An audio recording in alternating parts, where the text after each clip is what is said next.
Hello नमस्कार, good morning students. स्वागत है आप सभी का आज के सत्र में।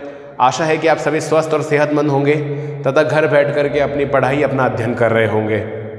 बच्चों, जैसा कि आप सभी जानते हैं कि पिछले कुछ समय से हम संस्कृत व्याकरण का अध्ययन कर रहे हैं, तो आज भी हम संस्कृत व्याकरण में कुछ महत्वपूर्ण टॉपिक को लेकर मैं आपके सामने आया हूँ, जिसको लेके हम विस्तार से अध्ययन करेंगे। बच्चों, ये तो आप सभी को पता ही है कि संस्कृत सीखने के लिए और संस्कृत बनाने के लिए संस्कृत के व्याकरण का ज्ञान होना बहुत ज़रूरी है। ये पहली और सबसे बड़ी शर्त है।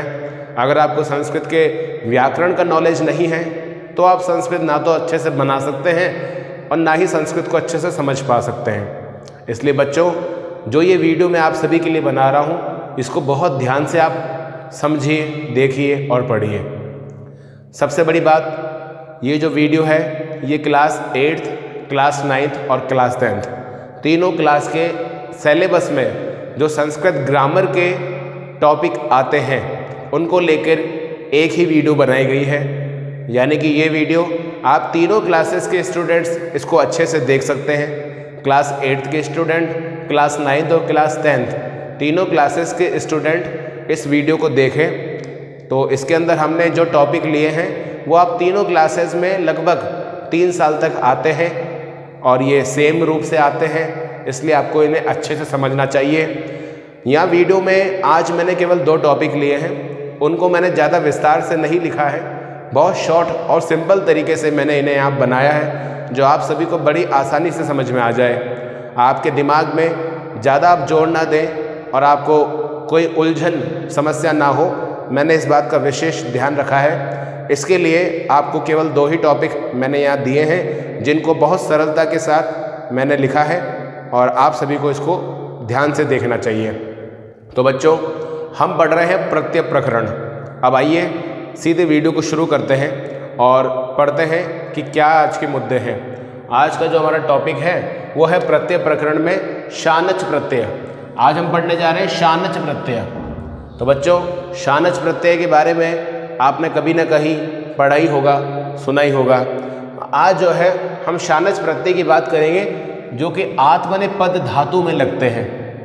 शानच प्रत्यय जो हैं वो आत्मनेपद के जो धातु हैं उनमें प्रयोग होते हैं। आत्मनेपद के धातु अलग तरीके के होते हैं। आपने शब्द रूप, धातु रूप तो याद किए ही होंगे। अगर नहीं किए हैं तो याद कीजिए। धातु रूप परस्मय पद चलते हैं और एक होते हैं आत्मनेपद। आत्मनेपद के धातु मान लीजिए सेव है तो सेवते, सेवेते, सेवंते, इस प्रकार से जो आपको धातु रूप दिखेंगे वो आत्मनेपद के धातु होते हैं। तो उन आत्मनेपद के धातु में मुख्य रूप से शानच प्रत्यय का प्रयोग होता है। अब शानच प्रत्यय होते क्या हैं, इन्हें बनाया कैसे जाता है, इनको समझा कैसे जाता है, इसके लिए कुछ फॉर्मूले ट्रिक मैंने यहाँ पर लिखी है। आइए इसको समझ लेते हैं तो आपको शानच प्रत्यय अच्छे से आ जाएगा। लिखा है शानच प्रत्यय में पुल्लिंग में आन। क्या है पुल्लिंग में? आन। स्त्रीलिंग में आना। पुल्लिंग में आन और स्त्रीलिंग में आना, और नपुंसकलिंग में आनम जुड़ता है। क्या जुड़ता है? पुल्लिंग में आन, स्त्रीलिंग में आना और नपुंसकलिंग में आनम। आनह विसर्ग आएगा, आनह जुड़ता है।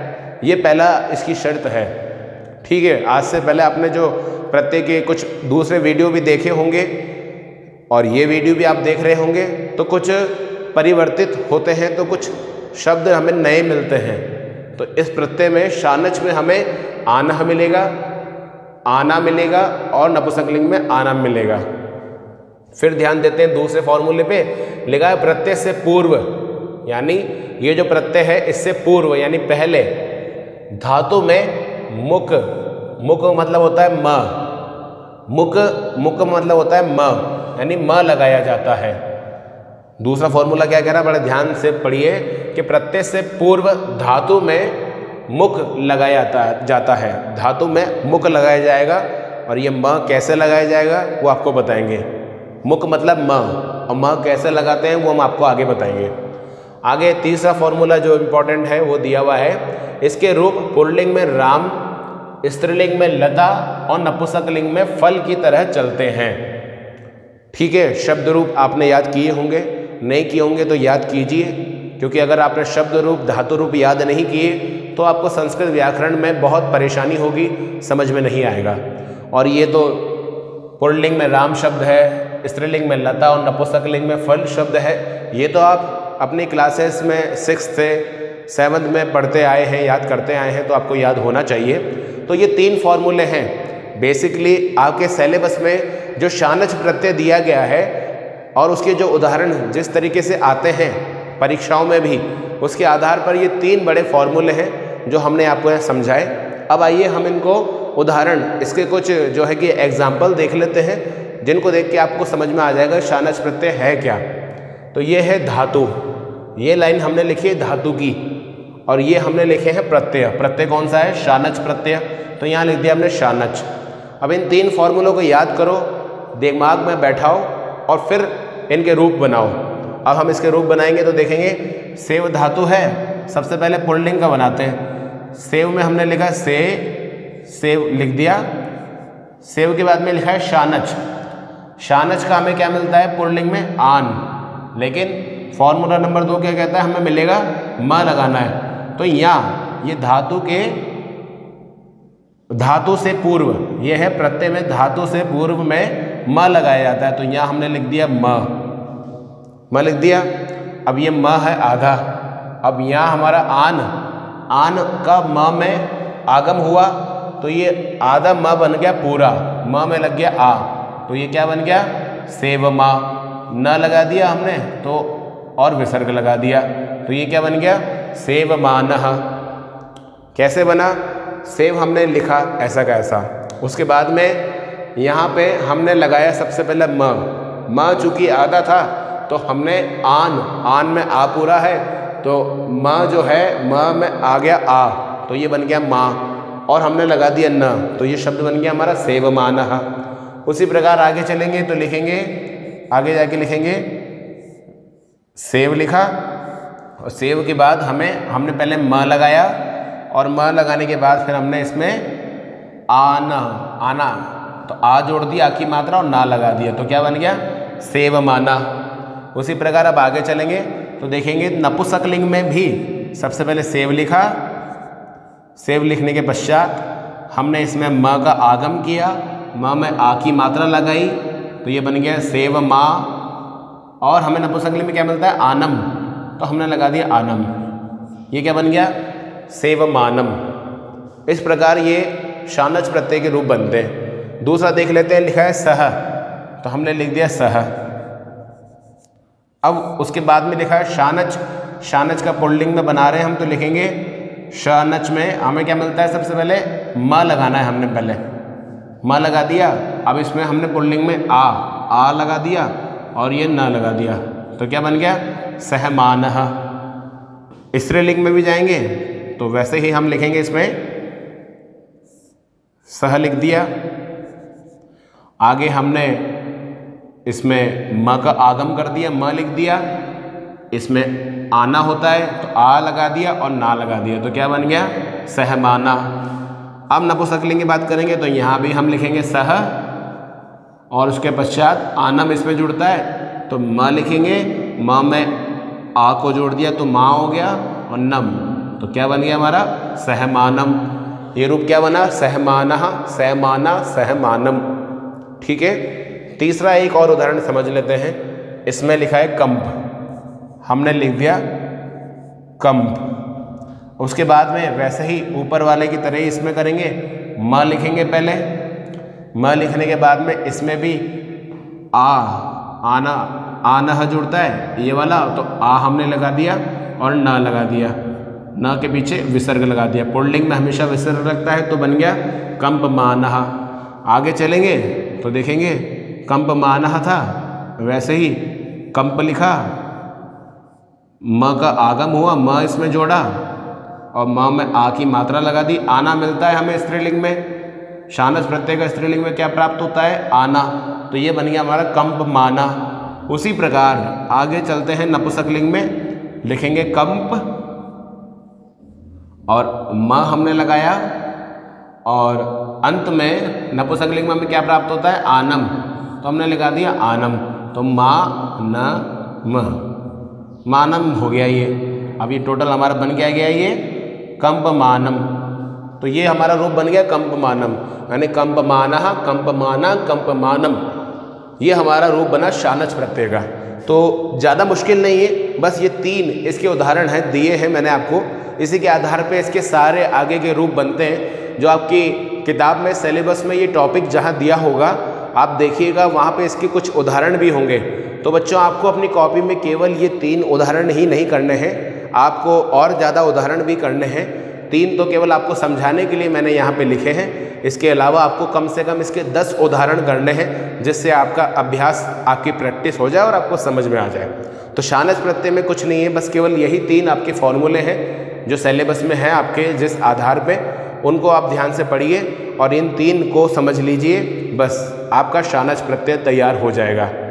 ज़्यादा मैंने विस्तार नहीं किया है, जैसा आपके सिलेबस में जितना पूछा जाता है उतना ही मैंने बताया है। तो आपको बस यही को ध्यान रखना है और इसे आधार पर ही अपनी कॉपी में होमवर्क करना है। अब ये था आपका शानच प्रत्यय, और आज के दिन का दूसरा प्रत्यय जो कि अंतिम प्रत्यय होगा। 2 से ज़्यादा टॉपिक अगर हम पढ़ते हैं तो दिमाग में भी क्या है कि ना बहुत प्रेशर हो जाता है, कुछ समझ में आने नहीं लगता है, और जो पहले हमने समझा होता है वो हम भूलने लगते हैं। तो बच्चों इसलिए आपका ध्यान रखते हुए विशेष रूप से केवल 2 प्रत्यय ही मैं लेके चल रहा हूँ, जो आपकी तीनों क्लासेस में 8th, 9th और 10th में आते हैं। अनियर प्रत्यय, अगला प्रत्यय पढ़ने जा रहे हैं हम अनियर प्रत्यय। तो इसके आगे लिखा हुआ है ये वर्तमानिक, वर्तमान कालिक होता है। अनियर प्रत्यय कहाँ चलता है? वर्तमान काल में चलता है, और ये कर्म और भाववाच्य में प्रयुक्त होता है। कहाँ पर इसका उपयोग होता है? कर्मवाच्य में या भाववाच्य में। आपको पिछले वाले कुछ वीडियो में भी मैंने वाच्यों के बारे में थोड़ा बहुत बताया था, और यही जो ये टॉपिक है हमारा दूसरा, इसमें भी कर्मवाच्य और भाववाच्य आया है। तो आप केवल बस अभी इतना ध्यान रखिए कि कर्मवाच्य और भाववाच्य में ये परिवर्तित होता है।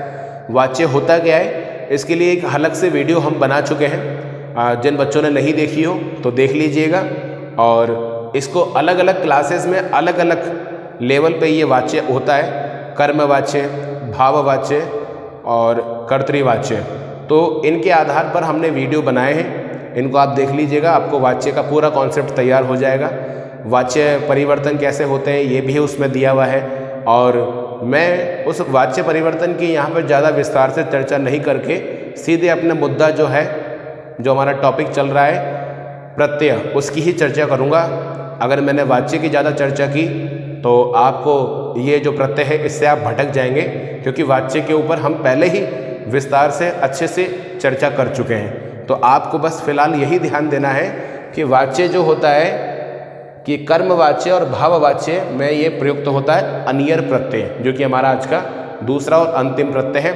आइए अब इसके टॉपिक को, इसके फॉर्मूले जो हैं उनको हम समझ लें। जैसा आपके सिलेबस में दिया है उसके अकॉर्डिंग ही मैंने बहुत शॉर्ट और सिंपल तरीके से यहाँ पर आपके लिए फॉर्मूले ट्रिक लिखे हैं, इन्हें आप याद कर लेंगे तो आपको अनियर प्रत्यय भी आसानी से समझ में आ जाएगा। आइए पढ़ते हैं। लिखा है अनियर प्रत्यय में पुल्लिंग में अनीय, यह सबसे पहली शर्त होती है प्रत्यय में, आपको ये ध्यान देना पड़ता है। पुल्लिंग में अनीय प्राप्त होता है। अनीय प्राप्त हुआ, र का लोप हो गया। ऊपर देखिए अनियर प्रत्यय था, इसमें र का हमारा लोप हो गया, यानी र गायब हो गया, तो हमारे पास क्या बचा? अनीय। पुल्लिंग में हमें क्या बनेगा? पुल्लिंग में हमें मिलेगा अनीयः, ये विसर्ग है, ये ध्यान रखिएगा। आगे चलेंगे तो स्त्रीलिंग में है अनीया, स्त्रीलिंग में अनीया, और नपुंसकलिंग में हमें क्या मिलता है? अनीयम। नपुंसकलिंग में हमें मिलता है अनीयम और स्त्रीलिंग में मिलता है अनीया।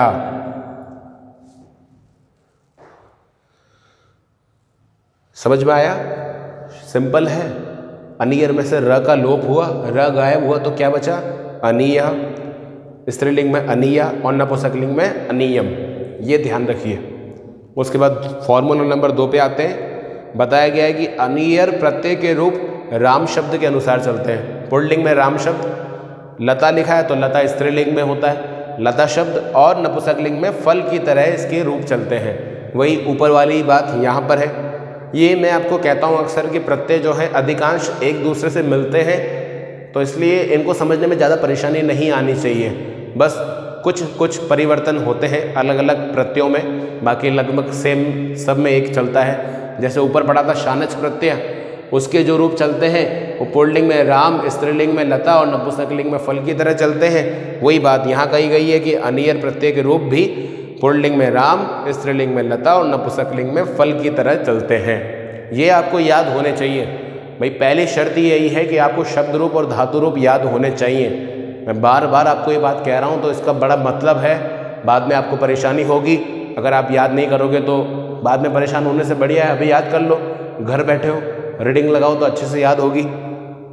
तीसरा फॉर्मूला देखते हैं कि धातु से अनियर प्रत्यय होने पर धातु के स्वर को गुण हो जाता है। क्या हो जाता है? धातु के स्वर को गुण हो जाता है।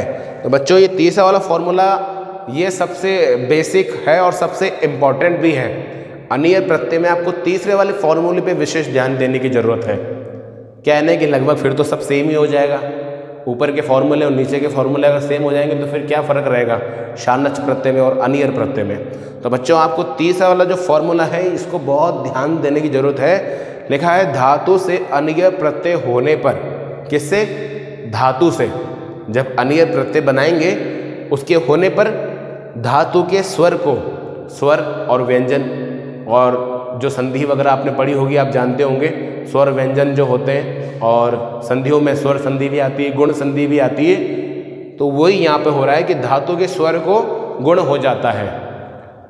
जो बच्चे संधि को बहुत अच्छे से पढ़े होंगे, जो वीडियो मैंने बनाए थे, अगर आपने अच्छे से सुनी होगी, समझी होगी, उसकी घर बैठ के प्रैक्टिस की होगी तो आपको समझ में आ जाएगा ये। और अगर आप नहीं कर पाए होंगे या उतना अच्छे से अभ्यास नहीं कर पाए हैं तो आपको थोड़ी सी मशक्क़त करनी पड़ेगी।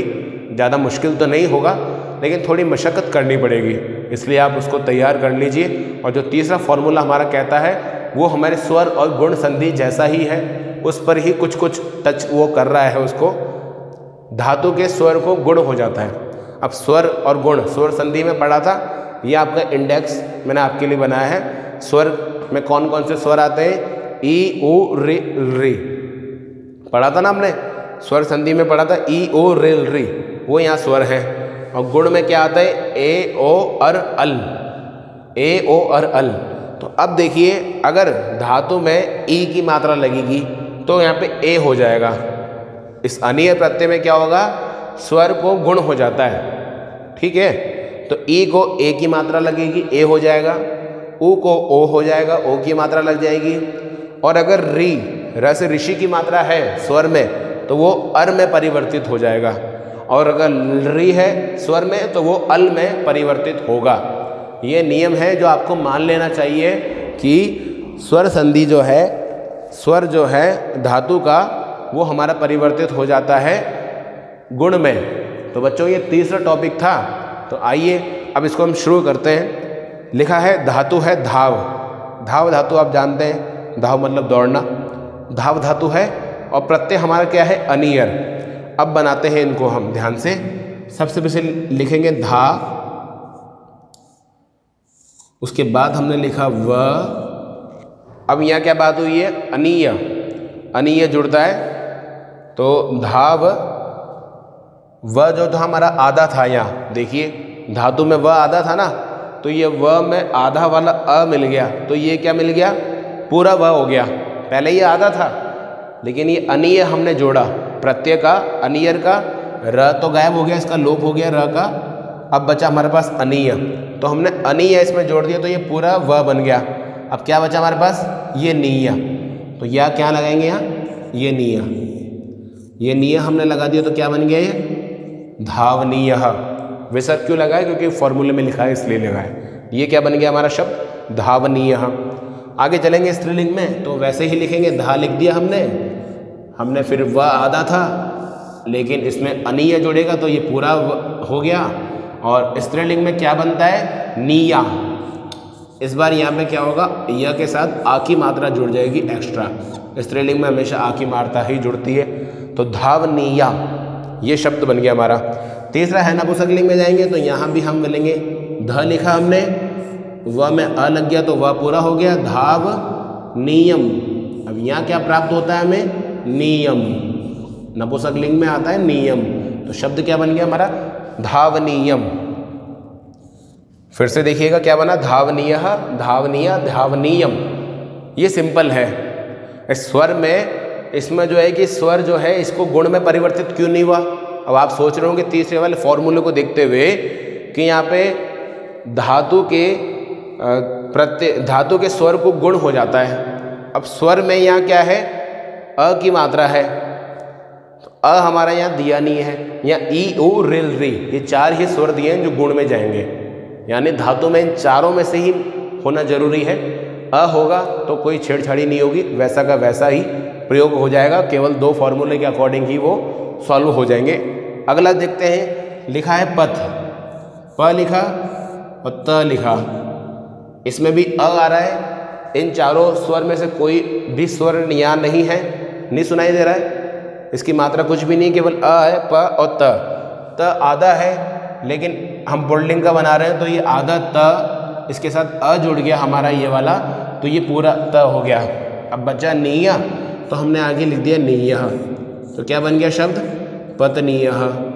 आगे चलेंगे तो यहाँ पे लिखा हुआ है, वापस प लिखा, फिर हमने लिखा त, और त पूरा हो गया, और स्त्रीलिंग में निया बनता है तो लिख दिया हमने पत्निया। और नपुंसकलिंग में हम गए तो नपुंसकलिंग में भी हमने लिखा प त नी य म, जैसे ऊपर वाला किया था वैसे ही ये वाला है, पतनीयम, पत्नियः, पत्निया, पत्नीयम। अब तीसरे वाले पे आइए। तीसरे वाले में अब ध्यान दीजिएगा, इम्पॉर्टेंट है। क्या बोल रहा है तीसरा फॉर्मूला? धातु के स्वर को गुण हो जाता है, वो इंडेक्स लिखी है। स्वर में अभी तक जो स्वर थे ऊपर आ और अ की मात्रा आई थी, स्वर में आ और अ दिया है? नहीं दिया है, तो हमने इसके साथ कोई छेड़छाड़ नहीं की, जैसा था वैसा ही लेके गए और हमने अपना इसका रूप बना दिया। अब यहाँ देखिए लिख, लिख जो है इसमें ल पे किसकी मात्रा लगी हुई है? ल पे देखिए किसकी मात्रा लगी हुई है? छोटी ई की। तो छोटी ई की मात्रा है तो वो उसके लिए हम अब पहले तो लिखते हैं ल। अब ई की मात्रा का क्या करें भाई? तो हम देखेंगे स्वर में जाकर के ई के स्थान पे क्या हो जाता है? ए। देखिए ई के स्थान पे क्या हो जाता है? ए, यानी मात्रा लगेगी, गुण होगा। तो यहाँ जो दिया है ली, ली पे ई की मात्रा नहीं, ए हो जाएगा, गुण हो गया, तो यहाँ हमने लिख दिया ले। ठीक है, आगे क्या था हमारा? ख। ख हमारा आधा था, तो आगे का फॉर्मूला सेम वैसे ही चलेगा, आधा ख, इसमें अ जुड़ गया, पूरा ख हो गया। नीय बचा, वो नीय हमने लिख दिया, तो ये बन गया लेखनीय। फिर वैसे ही आगे चले, स्त्रीलिंग में बनाएंगे तो यहाँ भी ल लिखा और ई की मात्रा थी तो गुण हो गया, ए मिल गया, ए की मात्रा लगा दी तो बन गया ले। फिर हमने लिख दिया ख, ख पूरा हो गया, अनीय जोड़ने से अनिया, तो ये बन गया लेखनीया। तीसरे वाले पे ध्यान देंगे तो यहाँ पे भी ल लिखा, इस पे ए की मात्रा लगाई, ख नी य म, लेखनीयम, ये हमारा बन गया लेखनीयम। ठीक है, अब ध्यान दीजिए लास्ट वाले पे, दृश्य। दृश्य लिखा हुआ है, दृश्य मतलब दृश्य करना, देखना। तो द्रि में किसकी मात्रा लगी हुई? द पे, ये द से दवात है, द से दवात पे किसकी मात्रा लगी हुई? नीचे ये द था, द पे किसकी मात्रा लगी हुई है? री की, री यानी र से ऋषि।